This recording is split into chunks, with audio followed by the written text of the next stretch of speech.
Shalom, selamat pagi Bapak Ibu Saudara terkasih. Hari ini Selasa 24 Agustus 2021, kita berjumpa kembali dalam ibadah harian GKI Batu. Doa dan harapan kami Bapak Ibu Saudara terkasih dalam keadaan sehat dan sejahtera. Mari kita mengawali ibadah kita pada pagi hari ini dengan memuji Tuhan dari sebuah lagu yang berjudul El Shaddai.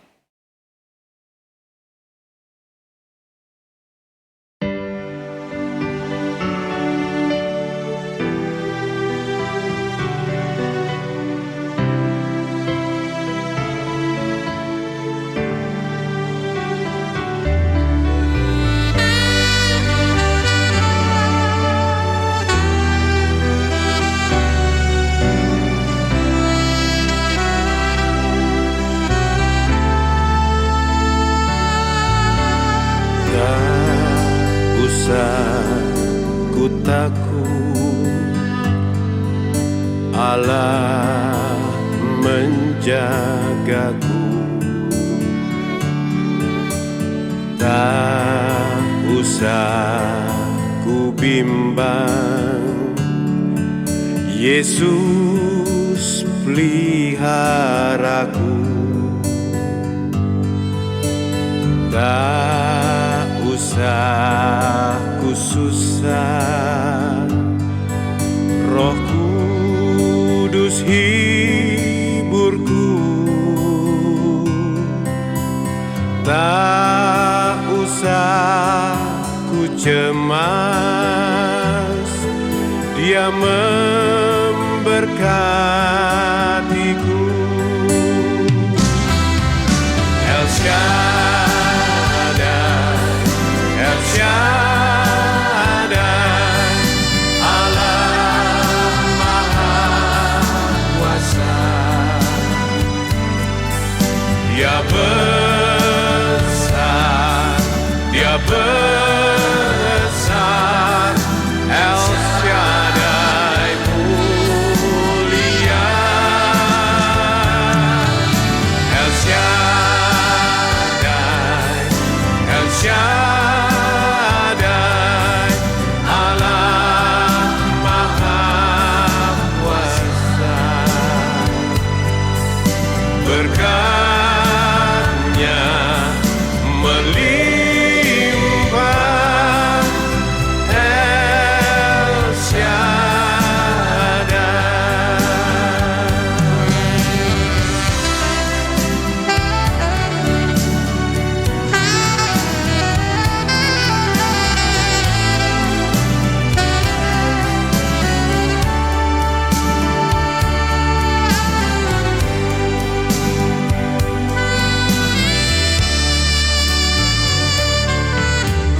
Tak usah ku takut, Allah menjagaku. Tak usah ku bimbang, Yesus peliharaku. Tak usah ku susah, Roh Kudus hiburku. Tak usah ku cemas, Dia memberkatiku. El Shaddai, El Shaddai, Allah Maha Kuasa. Dia besar, Dia besar, El Shaddai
Mari kita berdoa. Bapa kami di dalam surga, selamat pagi Tuhan. Pagi hari ini kami datang kepadamu, kami bersyukur untuk hari baru yang Kau berikan. Kami akan mendengarkan kebenaran firman-Mu, kiranya Engkau memberikan kami hikmat dan pengertian, agar kami boleh memahami untuk setiap firman yang kami baca dan kami dengarkan. Kami berdoa untuk Bapak Pendeta Dwi Santoso yang akan menyampaikan kebenaran firman-Mu, agar firman yang ditaburkan boleh menjadi kekuatan dan menjadi berkat bagi setiap kami. Terima kasih Tuhan. Di dalam nama Tuhan Yesus kami sudah berdoa. Amin. Saudara yang terkasih, pada pagi hari ini bacaan kita terambil dari Efesus pasalnya yang ke-6 ayat 14 sampai dengan ayat 20. Efesus 6 ayat 14 sampai ayat 20. Jadi berdirilah tegap, berikat pinggangkan kebenaran dan berbaju sirahkan keadilan. Kakimu berkasutkan kerelaan untuk memberitakan Injil damai sejahtera. Dalam segala keadaan pergunakan perisai iman, sebab dengan perisai itu kamu akan dapat memadamkan semua panah api dari si jahat. Dan terimalah ketopong keselamatan dan pedang roh, yaitu firman Allah. Dalam segala doa dan permohonan, berdoalah setiap waktu di dalam roh dan berjaga-jagalah di dalam doamu itu dengan permohonan yang tak putus-putusnya untuk segala orang kudus. Juga untuk aku, supaya kepadaku jika aku membuka mulutku, dikaruniakan perkataan yang benar, agar dengan keberanian aku memberitakan rahasia Injil, yang kulayani sebagai utusan yang dipenjarakan. Berdoalah supaya dengan keberanian aku menyatakannya, sebagaimana seharusnya aku berbicara. Amin. Saudara-saudara yang terkasih, renungan kita pada hari ini saya beri judul Aman di dalam Iman. Saudara-saudara, tameng atau perisai adalah salah satu perlengkapan yang dipakai prajurit di dalam berperang. Dan masing-masing kerajaan atau kekaisaran, bahkan sebuah negara, memiliki ciri khas tersendiri untuk perisai-perisainya itu. Di Nusantara dulu ada beberapa kerajaan. Contohnya yaitu Kerajaan Majapahit yang ada di Jawa Timur. Majapahit memiliki sebuah perisai yang unik dan khas. Perisai yang berbentuk bundar yang disebut sebagai Suryo Mojopahit. Suryo Mojopahit itu saudara adalah sebuah perisai yang bentuknya bulat dan sinarnya itu pancarannya menuju ke 8 penjuru mata angin. Karena itu bagi Majapahit, perisai itu merupakan lambang kekuatan dari 8 penjuru mata angin yang menyatu dan memberikan perlindungan, dan itu yang diyakini memberikan kemenangan.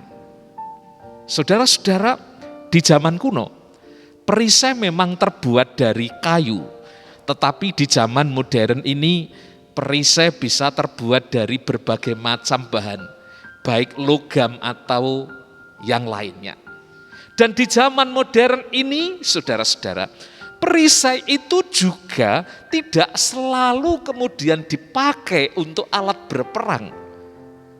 Kita melihat di lambang negara kita misalnya, di sana perisai itu juga dipakai sebagai simbolik lambang negara yang ada di Garuda Pancasila.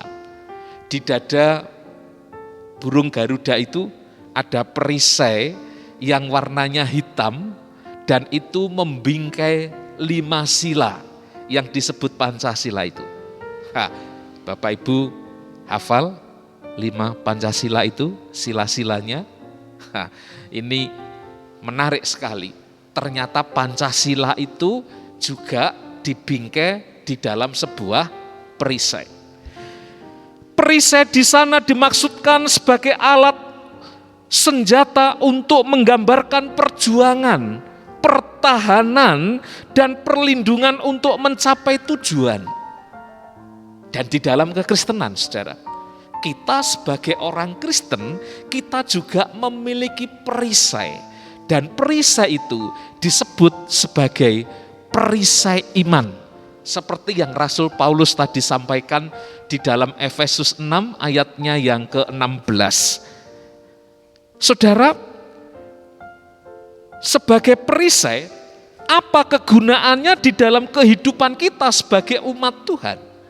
Paling tidak, sebagai umat Tuhan yang diberikan perisai itu dan kemudian kita diminta untuk memakainya, ada dua kegunaan atau dua fungsi menurut bacaan ini kegunaan dari perisai iman kita di dalam Kristus itu. Yang pertama adalah di dalam perisai iman itu dapat memadamkan panah api si jahat. Ayatnya yang ke-16. Ketika Rasul Paulus di ayat 16 berbicara tentang perisai, saudara-saudara, maka yang dimaksudkan di sana itu adalah turex. Istilah perisai yang dipakai di sana adalah turex dan bukan aspis. Apa bedanya turex dengan aspis, saudara? Aspis itu adalah perisai yang kecil yang kegunaannya terbatas. Tetapi turex itu adalah perisai yang besar berbentuk persegi 4 dan dapat menutup, melindungi seluruh badan. Artinya, turex lebih memberikan fungsi perlindungan yang jauh lebih besar. Dan itu betul, di dalam sejarah kita mengerti bermacam-macam bentuk perisai. Ada yang seperti turex, ada yang bundar, ada yang oval, ada yang kotak, bahkan ada yang cekung di bagian tengahnya. Dan ada perisai seperti yang baru, tameng-tameng yang dimiliki oleh polisi di era modern. Saudara, turex itu bentuknya seperti perisai polisi Indonesia zaman sekarang dengan ukuran yang jauh lebih besar. Sehingga dalam konteks pasukan Romawi pada era waktu dulu, seperti yang dijelaskan oleh Paulus, ketika prajurit itu memakai perisai, memakai perlengkapan senjata yang lengkap, mulai dari ketopong, helm, kaki, bersepatu atau berdeker di bagian ujung depannya, pelapis untuk betisnya bagian depan, serta memakai perisai, maka prajurit itu keberadaannya seperti terkurung. Ia terlindung di dalamnya. Karena itu ketika ia berperang melawan musuh, di mana musuh itu melepaskan anak panah itu tidak bisa menembus perlindungan perisai yang menutupnya dengan rapat dan penuh itu. Dan turex itu dipakai oleh Paulus untuk menjelaskan tentang perlindungan Tuhan kepada umat Tuhan yang beriman kepada Tuhan kita Yesus Kristus. Jadi iman itu dijelaskan oleh Paulus seperti perisai jenis turex, di mana di dalamnya kita mendapatkan perlindungan ketika menghadapi serangan dari si jahat. Dan benar, iman itu bukan saja melindungi kita, saudara, tetapi iman itu juga menyelamatkan. Iman kepada Kristus itu membuat seorang mengerti tentang kebenaran dan mengalami kebenaran.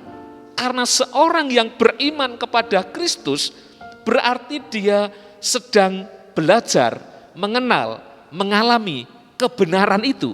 Karena Kristus adalah sang kebenaran. Kalau begitu, panah api si jahat yang adalah tipu muslihat, siasat licik, tipu daya, itu tentu dapat dipatahkan, dapat dipadamkan, dapat diredam di dalam kebenaran Kristus. Dan itu yang dimaksudkan oleh Paulus di dalam ayatnya yang ke-16 itu.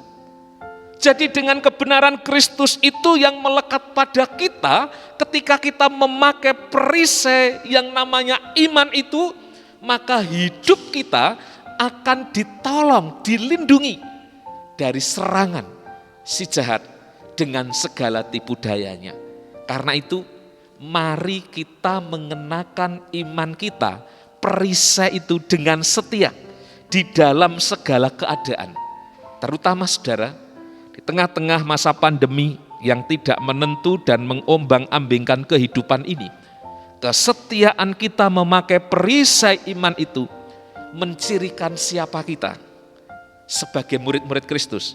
Dan bukan mencirikan saja, tetapi juga menentukan keberhasilan kehidupan kita di masa kini dan yang akan datang.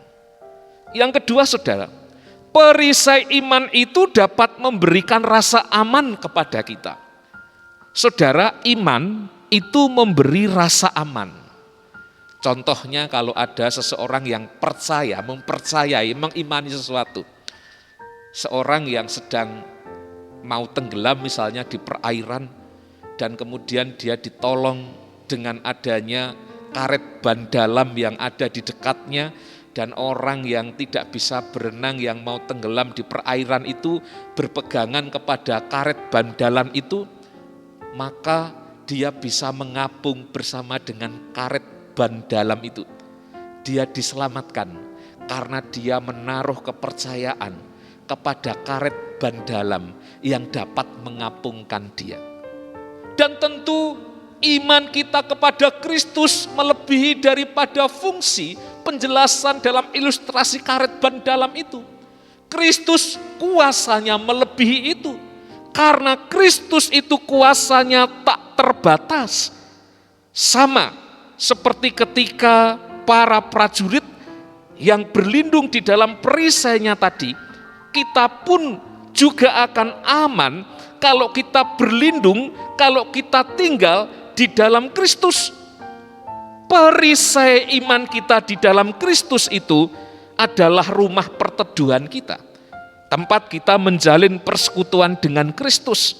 Karena itu di dalam perisai iman itu, ketika kita mengenakan Kristus dengan segala kuasanya itu, maka segala kuasa Kristus itu melekat, melingkupi kehidupan kita.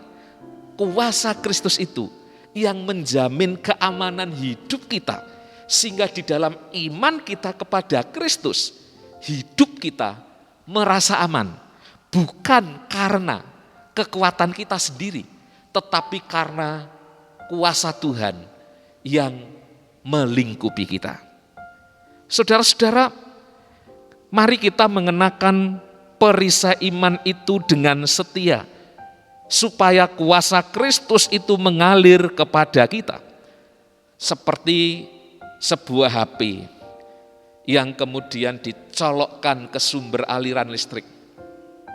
Maka HP yang lemah, yang tidak memiliki daya, ketika dia di-charger, dicolokkan ke sumber aliran listrik, maka dia mengalirlah daya kepadanya, dia bisa kuat, bisa memiliki energi, dia bisa memancarkan gelombang dan menangkap gelombang untuk berkomunikasi. Sama seperti hidup kita yang melekat, yang terhubung dengan kuat, yang tinggal di dalam Kristus, hidup kita akan dapat melakukan segala perkara di dalam Kristus. Tetapi jika kita tidak punya iman kepada Kristus, kita tinggal di luar Kristus, maka Kristus dalam perumpamaan pokok anggur mengatakan, di luar aku kamu tidak dapat berbuat apa-apa. Tetapi kalau engkau tinggal di dalam aku, engkau akan dapat menghasilkan buah kebenaran. Saudara-saudara, mari kita mengingat nasihat Rasul Paulus di ayat yang ke-10, di mana di sana dikatakan, hendaklah kamu kuat di dalam Tuhan, di dalam kuat kuasanya. Tuhan kita adalah sumber kekuatan kita. Tuhan itu gunung batu bagi kita, tempat perlindungan bagi kita, tempat mengungsi dari segala macam mara bahaya. Tuhan itu penjaga hidup kita. Dia menaungi kita.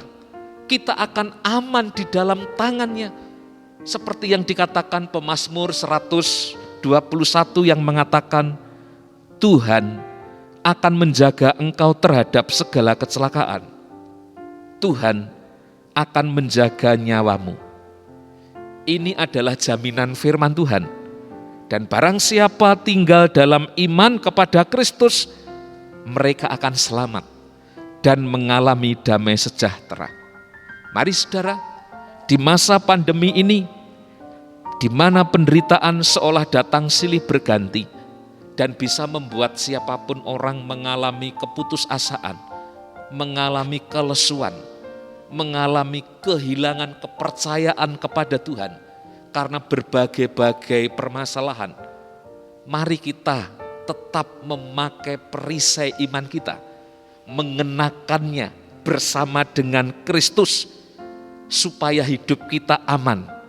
Kristus akan menopang kita, menguatkan kita, menuntun kita melewati pandemi ini, bahkan menyertai kehidupan kita selama-lamanya.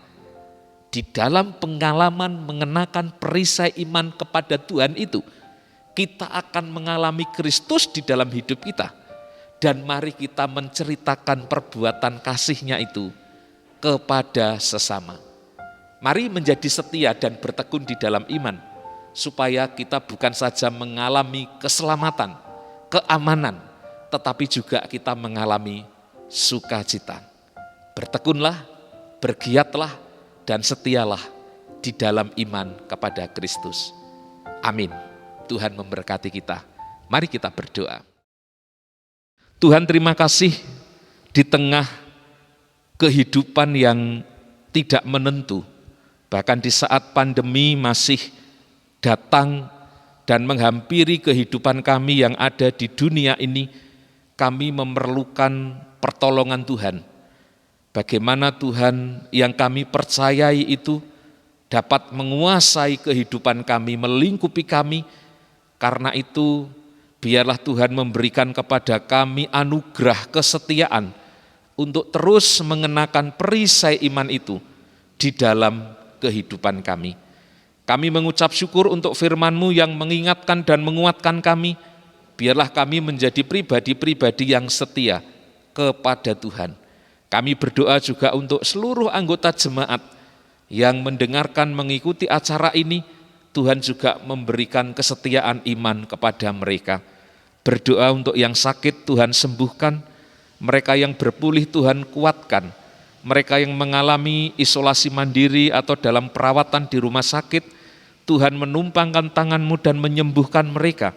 Mereka yang mengalami pergumulan karena pekerjaan, mengalami defisit keuangan atau pergumulan dalam bidang keluarga, kami berdoa Tuhan sumber berkat dan pertolongan juga menolong mereka. Tolonglah juga untuk pemerintah kami supaya dapat mengendalikan penyebaran virus corona, supaya masyarakat merasa aman, dan kami juga berdoa untuk kesadaran masyarakat untuk mematuhi protokol kesehatan 5M. Kami menyerahkan secara khusus anggota jemaat GKI Batu. Tuhan berkati, lindungi, sertai kami sekalian sepanjang hari ini dan selama-lamanya. Saudara yang terkasih, arahkanlah hatimu kepada Tuhan dan sambutlah berkat Tuhan. Damai sejahtera Allah yang melampaui segala akal akan memelihara hati dan pikiranmu di dalam Kristus Yesus. Damai sejahtera yang mengalir dari Allah Bapa, Putra, dan Roh Kudus menyertai kehidupanmu sekarang dan selamanya. Amin. Tuhan memberkati Bapak, Ibu, Saudara sekalian. Salam sehat. Shalom.